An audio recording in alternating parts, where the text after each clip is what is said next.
23h07, tout le monde dort à la maison, sauf votre téléphone ou votre boîte mail. Les notifications et les messages continuent d'arriver, vous avez passé une journée fatigante à devoir traiter une multitude de problèmes, vous n'avez pas spécialement respecté votre engagement à préparer des plats maison pour votre déjeuner, ou même de pratiquer au moins 1 à 2 séances de sport par semaine. Si vous n'êtes pas en mesure de prendre soin de vous, qui le fera à votre place? Ne pensez pas que c'est votre médecin traitant pendant la séance qui dure 15 à 20 minutes qui va vous permettre de résoudre tous vos problèmes, que votre manager va vous stopper pour que vous puissiez vous reposer plus, que votre boîte mail vous envoie un message pour vous dire « Attention, il est temps d'arrêter ». Votre état de santé et votre bien-être sont la somme de ces petites décisions. Souvent, elles paraissent anodines, mais elles ont un vrai rôle lorsqu'on les cumule. Et forcément, à moyen ou à long terme, on ne se rend pas compte des effets néfastes possibles pour soi. Je vous le rappelle, peut-être si vous aviez un doute, personne ne prendra soin mieux de vous que vous-même.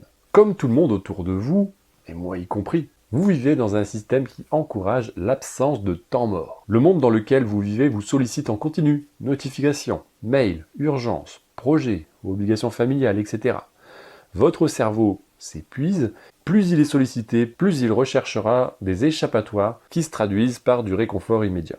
En cas sucré, recherche d'écran, envie de se poser plutôt que de bouger. Avec le temps, les années défilent, le corps et le mental marquent de plus en plus le coup. À moyen terme, cela peut se traduire par des troubles plutôt physiques et parfois peut-être plus avec des problématiques de santé qui se déclarent. Et pour cela, il vous prescrira un médicament et vous rappellera qu'il faut prendre soin de vous. Finalité, vous prenez des cachets sans plan d'action réel pour traiter le problème. Et bien sûr, cette situation ne peut pas fonctionner. Il m'est arrivé de rencontrer certaines personnes qui justifiaient d'être volontairement de ne pas prendre soin d'elles. À court terme, lorsque l'on a entre 20 et 30 ans, pas de problème apparent.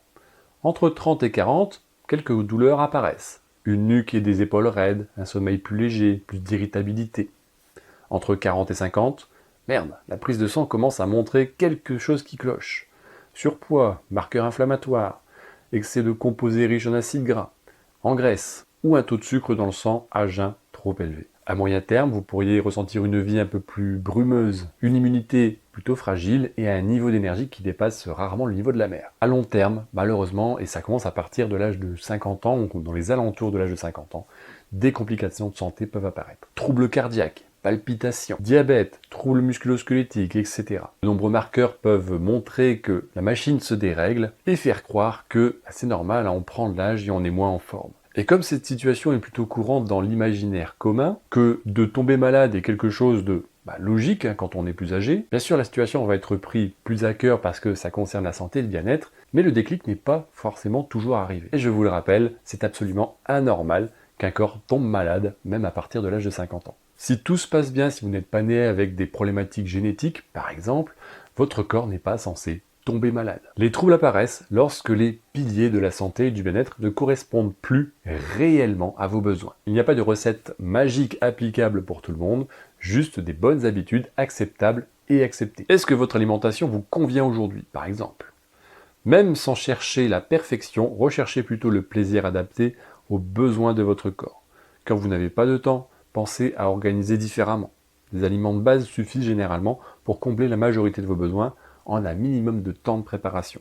Votre cerveau sera toujours là pour vous rappeler de vous orienter vers des envies sucrées, des aliments prêts à l'emploi, très salés ou ultra transformés. Il vous aidera rarement à adopter les choix les plus judicieux pour votre corps et votre mental. Bougez suffisamment. Ne vous promettez pas de faire des séances de sport si vous n'en avez pas envie non plus. Programmez l'intensité à un rythme qui ne vous met pas mal à l'aise. En allant trop vite et trop fort pour une activité physique, c'est le meilleur moyen de se dégoûter.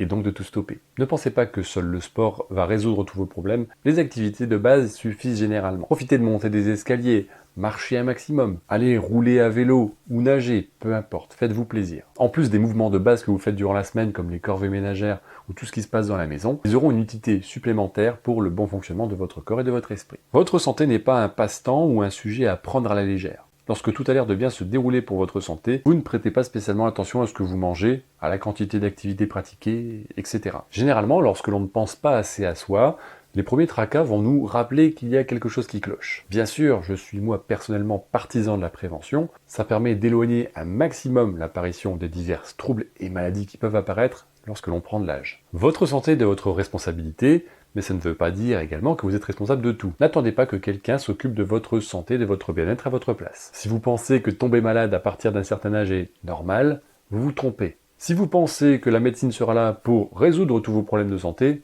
vous vous trompez. Au mieux, vous serez aiguillé pour savoir quoi faire, mais pas comment. Ça veut dire qu'aujourd'hui, vous avez le pouvoir de changer le terrain actuel par quelque chose qui vous correspond. Si vous avez besoin de plus d'informations pour apprendre à équilibrer votre santé et votre bien-être, il vous suffit de m'écrire ou de me contacter. Pour cela, consultez mon profil ou la description de cette vidéo. Et n'oubliez pas, pour que chaque jour compte.